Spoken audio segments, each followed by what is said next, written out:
সকলোকে আজিৰ ভিডিঅ'লৈ স্বাগতম জনাইছো। ২৬ এপ্ৰিল শুকুৰবাৰে সমগ্ৰ দেশৰ ১৩খন ৰাজ্যৰ ৮৯খন লোকসভা সমষ্টিত অনুষ্ঠিত হ'ব এইবাৰ লোকসভা নিৰ্বাচনৰ দ্বিতীয় পৰ্যায়ৰ ভোটগ্ৰহণ।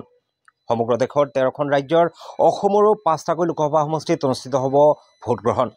অসমৰ নৱগঠিত দৰং ওদালগুৰি, নগাঁও, ডিফু, কৰিমগঞ্জ আৰু শিলচৰ লোকসভা সমষ্টিত অনুষ্ঠিত হ'ব ভোটগ্ৰহণ। এই যি ৫টাকৈ লোকসভা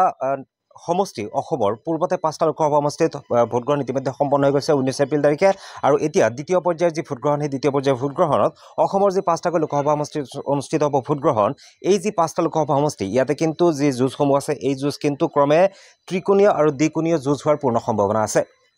আমি যদি এটা এটাকৈ সমষ্টিৰ বিষয়ে আলোচনা কৰোঁ তেতিয়াহ'লে আমি পোনপ্ৰথমতে যদি আলোচনা আৰম্ভ কৰোঁ দৰং ওদালগুৰি লোকসভা সমষ্টি। দৰং ওদালগুৰি লোকসভা সমষ্টিত আমি যদি দেখিবলৈ পাওঁ যে ইয়াতে তিনিটা দল, বিশেষকৈ তিনিজন প্ৰাৰ্থী এইবাৰ যথেষ্ট শক্তিশালী ৰূপত এইবাৰৰ লোকসভা নিৰ্বাচনত অৱতীৰ্ণ হৈছে, আৰু তেওঁলোকে ৰাইজক নিজৰ ফালে ধাবিত কৰিবলৈ বহুতো চেষ্টা কৰি আছে। সমগ্ৰ ৰাজ্যতে বিজেপি আৰু কংগ্ৰেছে প্ৰতিদ্বন্দ্বিতা কৰিছে যদিও ঠাই বিশেষে কিছুমান সমষ্টিত BPF হওক বা UDF হওক এনেকুৱা দলসমূহেও কিন্তু প্ৰাৰ্থিত্ব প্ৰদান কৰিছে। দৰং ওদালগুৰি লোকসভা সমষ্টিত কংগ্ৰেছ বিজেপিৰ উপৰিও BPF প্ৰাৰ্থিত্ব প্ৰদান কৰিছে। কংগ্ৰেছ দলে প্ৰাৰ্থিত্ব প্ৰদান কৰিছে পূৰ্বৰ সাংসদ মাধৱ ৰাজবংশীক। ইয়াৰ বিপৰীতে বিজেপি দলে প্ৰাৰ্থিত্ব প্ৰদান কৰিছে বৰ্তমানৰ সাংসদ দিলীপ শইকীয়াক, আৰু এই সমষ্টিটোত অৰ্থাৎ দৰং ওদালগুৰি সমষ্টিটোত এক শক্তিশালী ৰূপত অৱতীৰ্ণ হৈছে BPF দলে, আৰু BPF দলে প্ৰাৰ্থিত্ব প্ৰদান কৰিছে বৰ্তমান কলাইগাঁও বিধানসভা সমষ্টিৰ বিধায়ক দুৰ্গাদাস বড়োক। গতিকে এই সমষ্টিটোত অৰ্থাৎ দৰং ওদালগুৰি যি লোকসভা সমষ্টি, দৰং ওদালগুৰি লোকসভা সমষ্টিত নিৰ্বাচনী যুঁজখন ত্ৰিকোণীয় যুঁজ হোৱাৰ পূৰ্ণ সম্ভাৱনা আছে। ইয়াৰ পিছত যদি আমি আহোঁ নগাঁও লোকসভা সমষ্টি, এইখিনিতে মই উল্লেখ কৰিব বিচাৰিম যে এই দ্বিতীয় পৰ্যায়ৰ যি ভোটগ্ৰহণ অসমৰ যি ৫টাকৈ লোকসভা সমষ্টিত ভোটগ্ৰহণ অনুষ্ঠিত হৈ আছে, এই ভোটগ্ৰহণত কিন্তু অসমৰ 2টাকৈ লোকসভা সমষ্টি এইবাৰ সংখ্যালঘু ভোটাৰে নিৰ্ণায়ক ভূমিকা পালন কৰিব, আৰু যি 2টা লোকসভা সমষ্টিত সংখ্যালঘু ভোটাৰে নিৰ্ণায়ক ভূমিকা পালন কৰিব তাৰ ভিতৰত এটা সমষ্টি হৈছে নগাঁও লোকসভা সমষ্টি। নগাঁও লোকসভা সমষ্টিৰ যি নিৰ্বাচনী যুঁজ সেই যুঁজ কিন্তু যথেষ্ট আকৰ্ষণীয় হৈ উঠিছে, কাৰণ এই সমষ্টিটোত যথেষ্ট ব্যস্ত হৈছে বা যথেষ্ট তৎপৰ হোৱা দেখিবলৈ পোৱা গৈছে AIUDF দল। AIUDF দলৰ মুৰব্বী অৰ্থাৎ ধুবুৰী লোকসভাৰ সাংসদ বদৰুদ্দিন আজমল, 3বাৰকৈ সাংসদ হৈছে তেওঁ, এইবাৰো লোকসভা নিৰ্বাচনত অৱতীৰ্ণ হৈ আছে। এই ধুবুৰী লোকসভা সমষ্টিৰ সাংসদ আৰু AIUDFৰ মুৰব্বী বদৰুদ্দিন আজমল যথেষ্ট তৎপৰ হৈছে নগাঁও লোকসভা সমষ্টিত, কিয়নো নগাঁও লোকসভা সমষ্টিত এইবাৰ প্ৰাৰ্থিত্ব প্ৰদান কৰিছে AIUDF দলে। বৰ্তমান ধিং বিধানসভা সমষ্টিৰ বিধায়ক আমিনুল ইছলামক এইবাৰ AIUDF দলে নগাঁও লোকসভা সমষ্টিত প্ৰাৰ্থিত্ব প্ৰদান কৰিছে। তাৰ বিপৰীতে কংগ্ৰেছ দলে প্ৰাৰ্থিত্ব প্ৰদান কৰিছে বৰ্তমানৰ সাংসদ প্ৰদ্যুৎ বৰদলৈক, আৰু এই সমষ্টিটোত বিজেপি দলে প্ৰাৰ্থিত্ব প্ৰদান কৰিছে সুৰেশ বৰাক। গতিকে এই লোকসভা সমষ্টিটোত ইতিমধ্যে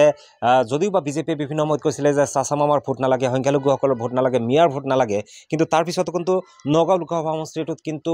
ভোটাৰ ৰাইজৰ যিখিনি মাইনৰিটি ভোটাৰ অৰ্থাৎ বিশেষকৈ যি মুছলমান ভোটাৰসকল বা যিখিনিক মিয়া ভোট বুলিও বিভিন্নজনে কয়, সেই মিয়া ভোটাৰসকলৰ মাজতে কিন্তু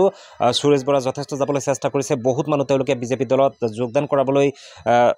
চেষ্টা কৰিছে, বহুতক যোগদান কৰাইছে। তাৰ বিপৰীতে AIUDF দলত যথেষ্ট সক্ৰিয় হৈছে মৌলানা বদৰুদ্দিন আজমল। বিভিন্ন মিটিঙত গৈ পেলাই তেওঁ কান্দি ভাষণ দিব লগা হৈছে বা তেওঁ ৰাইজক বুজাবলৈ চেষ্টা কৰিছে, আৰু আমিনুল ইছলামক ভোট দিয়াৰ কাৰণে তেওঁ যথেষ্ট অনুৰোধ কৰা দেখিবলৈ পোৱা গৈছে। তাৰ বিপৰীতে প্ৰদ্যুৎ বৰদলৈ কিন্তু যথেষ্ট তৎপৰতাৰে কাম কৰি আছে। কংগ্ৰেছ দলে গৌৰৱ গগৈ হওক বা উক্ত সমষ্টিটোত লুৰিণজ্যোতি গগৈৰ পৰা আৰম্ভ কৰি বিৰোধী ঐক্যৰ অখিল গগৈয়ে যথেষ্ট সময় দিছে বা তেওঁলোকে যথেষ্ট কাম কৰি আছে। গতিকে নগাঁও লোকসভা সমষ্টিত যিহেতু সংখ্যালঘু ভোটাৰ নিৰ্ণায়ক ভূমিকা পালন কৰি আছে, গতিকে সংখ্যালঘু ভোটাৰসকলে কাৰ পক্ষত নিজৰ মতামত পোষণ কৰে সেয়া কিন্তু ২৬ এপ্ৰিল তাৰিখে সেয়া দেখা যাব, কাৰ পক্ষত ৰাইজে নিজৰ মতামত প্ৰকাশ কৰে। ইয়াৰ পিছত আমি ডিফু লোকসভা সমষ্টিত যদি চাবলৈ যাওঁ, ডিফু লোকসভা সমষ্টি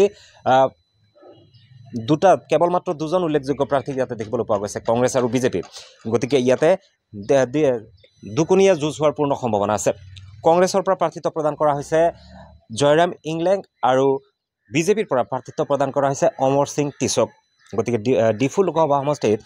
এক দ্বিকোণীয়া নিৰ্বাচনী যুঁজ ২৬ এপ্ৰিল তাৰিখে হোৱাৰ পূৰ্ণ সম্ভাৱনা আছে। ইয়াৰ পিছত যদি আমি যাওঁ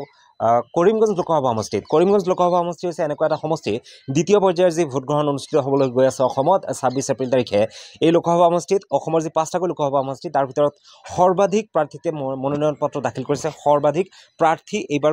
যি কৰিমগঞ্জ লোকসভা সমষ্টি তাতে আছে। সৰ্বমুঠ ২৪গৰাকী প্ৰাৰ্থীয়ে কৰিমগঞ্জ লোকসভা সমষ্টিত প্ৰাৰ্থিত্ব প্ৰদান কৰিছে কৰিমগঞ্জ লোকসভা সমষ্টিত কিন্তু যি নিৰ্বাচনী যুঁজ সেয়া ত্ৰিকোণীয় যুঁজৰ পূৰ্ণ সম্ভাৱনা আছে কিয়নো এই সমষ্টিটোত কংগ্ৰেছ AUDF আৰু বিজেপিয়ে প্ৰাৰ্থিত্ব প্ৰদান কৰিছে কংগ্ৰেছ দলে প্ৰাৰ্থিত্ব প্ৰদান কৰিছে গুৱাহাটী উচ্চ ন্যায়ালয়ৰ জ্যেষ্ঠ অধিবক্তা আইনবিদ হাফিজ ৰছিদ আহমেদ চৌধুৰীক তেওঁলোকে প্ৰাৰ্থিত্ব প্ৰদান কৰিছে ইয়াৰ বিপৰীতে কংগ্ৰেছে প্ৰাৰ্থিত্ব প্ৰদান কৰিছে কংগ্ৰেছে হাফিজ ৰছিদ আহমেদ চৌধুৰীক প্ৰাৰ্থিত্ব প্ৰদান কৰিছে বিজেপিয়ে প্ৰাৰ্থিত্ব প্ৰদান কৰিছে পূৰ্বৰ সাংসদ কৃপানাথ মাল্লাক আৰু AUDF দলেও তাতে প্ৰাৰ্থিত্ব প্ৰদান কৰিছে চাহাবুল আলম চৌধুৰীক তেওঁলোকে প্ৰাৰ্থিত্ব প্ৰদান কৰিছে ইয়াৰ পিছত যদি আমি শিলচৰ যাওঁ শিলচৰ লোকসভা সমষ্টিত এইবাৰৰ অসমৰ যি পৰিবহণ মন্ত্ৰী পৰিমল শুক্লবৈদ্যক তেওঁলোকে প্ৰাৰ্থিত্ব প্ৰদান কৰিছে পৰিমল শুক্লবৈদ্যৰ উপৰিও কংগ্ৰেছৰ সূৰ্য কুমাৰ চৰকাৰক প্ৰাৰ্থিত্ব প্ৰদান কৰিছে কংগ্ৰেছ দলে আৰু তাতে কিন্তু দুকুনীয়া যুঁজ হোৱাৰে সম্ভাৱনা আছে কাৰণ শিলচৰত ইয়াৰ উপৰি শিলচৰত আৰু এজন প্ৰাৰ্থী আছে ক্ষমা কৰিব শিলচৰত কিন্তু আৰু এগৰাকী প্ৰাৰ্থী আছে ৰাধেশ্যাম বিশ্বাসক প্ৰাৰ্থিত্ব প্ৰদান কৰিছে তৃণমূল কংগ্ৰেছে আৰু তৃণমূল কংগ্ৰেছৰ হৈ ইতিমধ্যে মমতা বেনাৰ্জীয়ে শিলচৰত আহি পেলাই তেওঁ কেম্পেইন কৰা বা তেওঁ প্ৰচাৰ কাৰ্যত অংশ লোৱা দেখিবলৈ পোৱা গৈছে গতিকে অসমৰ যি 5টাকৈ লোকসভা সমষ্টি এই 5টা লোকসভা সমষ্টিত সৰ্বমুঠ 61গৰাকী প্ৰাৰ্থী ইতিমধ্যে তেওঁলোকে প্ৰাৰ্থিত্ব প্ৰদান কৰিছে আৰু 26 এপ্ৰিল তাৰিখে এই 5টাকৈ লোকসভা সমষ্টিৰ যি ভোটাৰসকল আছে সেই ভোটাৰসকলে 26 এপ্ৰিল তাৰিখে এই 5টা লোকসভা সমষ্টিৰ ভোটাৰসকলে যি 61গৰাকী প্ৰাৰ্থী সেই প্ৰাৰ্থীৰ কিন্তু ভাগ্য ইভিএমত বন্দী কৰিব আৰু 4 জুন তাৰিখে তেওঁলোকৰ কাৰ ভাগ্য উদয় হয় বা কাৰ পক্ষত জনসাধাৰণে নিজৰ মতামত প্ৰকাশ কৰিছে সেয়া প্ৰকাশ পাব আৰু অহা 7 মে তাৰিখে অসমৰ তৃতীয় পৰ্যায়ৰ লোকসভা নিৰ্বাচন অনুষ্ঠিত হ'ব আৰু অসমত এবাৰ 3টা পৰ্যায়ত লোকসভা নিৰ্বাচন অনুষ্ঠিত হ'ব আৰু সমগ্ৰ দেশত 7টা পৰ্যায়ত লোকসভা নিৰ্বাচন অনুষ্ঠিত হ'ব গতিকে প্ৰথম পৰ্যায়ৰ ভোটাৰসকলে ইতিমধ্যে প্ৰাৰ্থীৰ যি ভাগ্য প্ৰাৰ্থীক যাৰ পক্ষত তেওঁলোকে মতদান প্ৰকাশ কৰিছে বা নিজৰ মতামত প্ৰকাশ কৰিছে সেয়া ইভিএমত বন্দী আছে 26 এপ্ৰিল তাৰিখে পুনৰ 5টাকৈ লোকসভা সমষ্টিৰ প্ৰাৰ্থীসকলৰ পক্ষত জনসাধাৰণে নিজৰ মতামত প্ৰকাশ কৰিব ইয়াৰ পিছত 7 মে তাৰিখে আৰু 4টাকৈ লোকসভা সমষ্টি বৰপেটা কোকৰাঝাৰ গুৱাহাটী আৰু ধুবুৰী এই 4টা লোকসভা সমষ্টিৰ ভোটাৰসকলে যি প্ৰাৰ্থীসকল আছে তেওঁলোকৰ পক্ষত নিজৰ মতদান প্ৰকাশ কৰিব গতিকে পৰৱৰ্তী সময়ত নিৰ্বাচন সংক্ৰান্তীয় বা আন বিষয়ত কিছু তথ্য সম্বলিত খবৰ লৈ পেলাই আপোনালোকৰ মাজলৈ আহিবলৈ যত্ন কৰিম যদিহে প্ৰথমবাৰৰ কাৰণে ভিডিঅ'টো চাই আছে তেতিয়াহ'লে এটা লাইক কমেণ্ট আৰু শ্বেয়াৰ কৰিবলৈ নাপাহৰিব আৰু লগতে চেনেলটো ছাবস্ক্ৰাইব কৰিব বুলি আশা কৰিছোঁ ধন্যবাদ আজিলৈ ইমানতে সামৰিছোঁ জয় অসম